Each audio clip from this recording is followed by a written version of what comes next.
Oke, baik.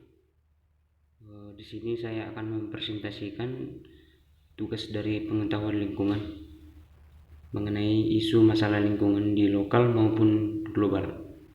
Nama saya Wahyu Alwi Jorgi Pasaribu dengan NIM M1D1 20007.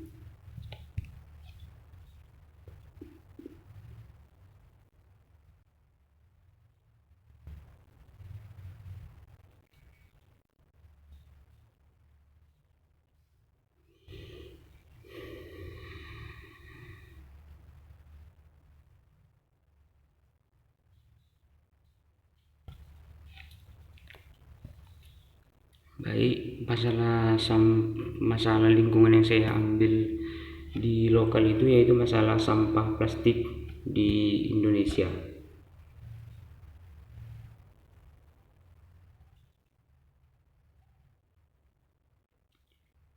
Berdasarkan penelitian yang dilakukan oleh Jenna R. Jambek dari University of Georgia, pada tahun 2010 ada 275 juta ton sampah plastik yang dihasilkan di seluruh dunia.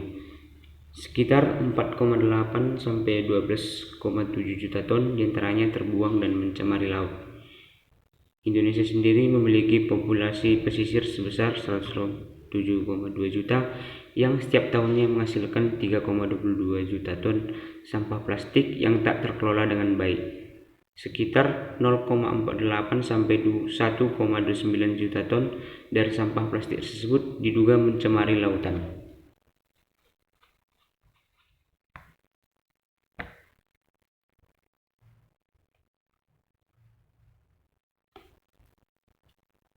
Dampak buruk sampah jika tidak dikelola dengan baik terhadap lingkungan yaitu ada 5 yang saya dapat rangkum. Pertama, dapat mengakibatkan pencemaran air sungai, danau, dan laut. 2. Menghambat proses air tanah. 3. Pemukiman menjadi kumuh dan kotor. 4. Menimbulkan berbagai penyakit. 5. Mengakibatkan pencemaran tanah.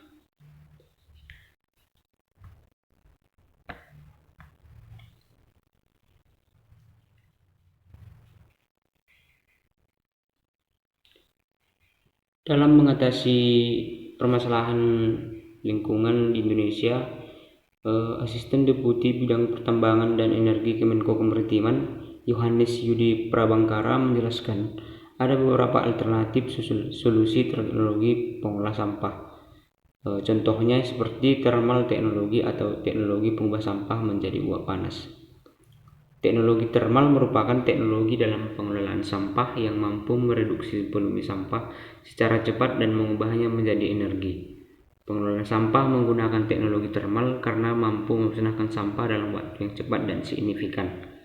Bahkan sampah yang direduksi itu bisa menghasilkan listrik hingga mencapai 700 kW untuk kapasitas 50 hingga 100 ton sampah per harinya. Teknologi thermal dapat mengurangi volume sampah. Teknologi ini juga dapat menghasilkan listrik atau sering juga disebut sebagai waste to energy.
Yang berikut yaitu masalah krisis di global. Masalah krisis yang saya ambil yaitu masalah krisis air yang ada di Afrika.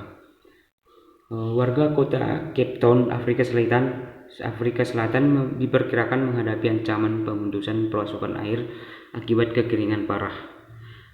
Kami mendadah air dari sumur kamar mandi ke ember dan memakainya lagi di toilet. kata seorang Sandra Dixon yang telah tinggal di kota Cape Town, Afrika Selatan selama 24 tahun terakhir. Seperti warga Cape Town lainnya, Dixon tidak punya pilihan selain menyiasati penggunaan air.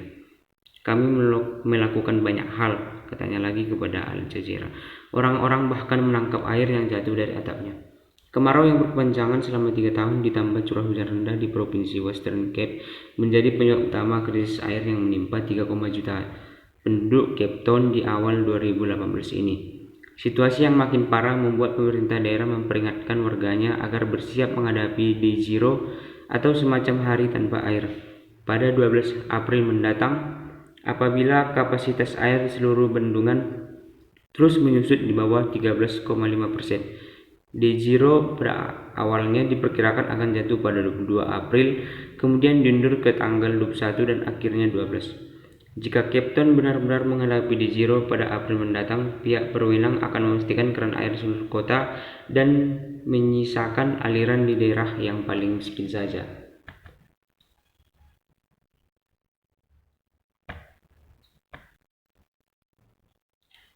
Adapun dampak buruk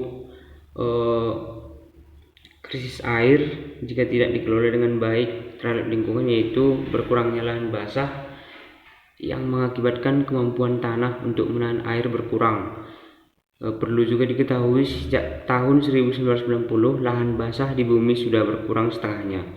Jika krisis air berlanjut, bukannya tidak mungkin di masa depan kita tidak lagi memiliki pasokan air bersih. Kerusakan ekosistem merupakan dampak kekurangan air yang berbahaya. Bayangkan akan banyak hewan dan tumbuhan yang mati karena tidak mendapat air untuk hidup. Hal ini dapat merusak keseimbangan ekosistem di bumi.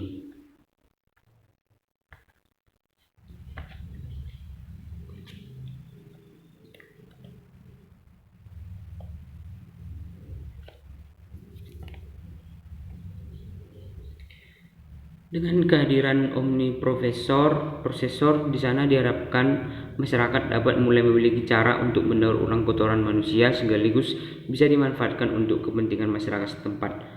Pada dasarnya teknologi yang ditawarkan oleh omniprosesor ini adalah merubah kotoran manusia dalam jumlah besar untuk dibakar dan menghasilkan listrik, air, dan abu. Hasil inilah yang kemudian dirubah menggunakan mesin uap dan suhu tinggi untuk kemudian menghasilkan air bersih.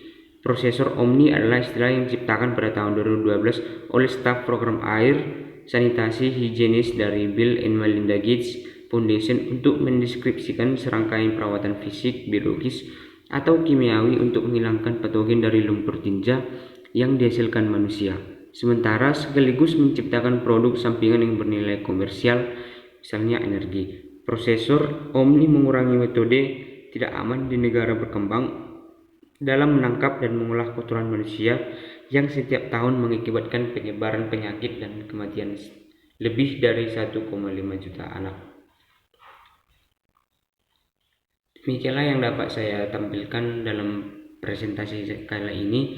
Jika ada yang masih terdapat kesalahan atau kekurangan, kiranya dapat memberikan saran sehingga dapat menjadi lebih baik di hari yang akan datang. Terima kasih.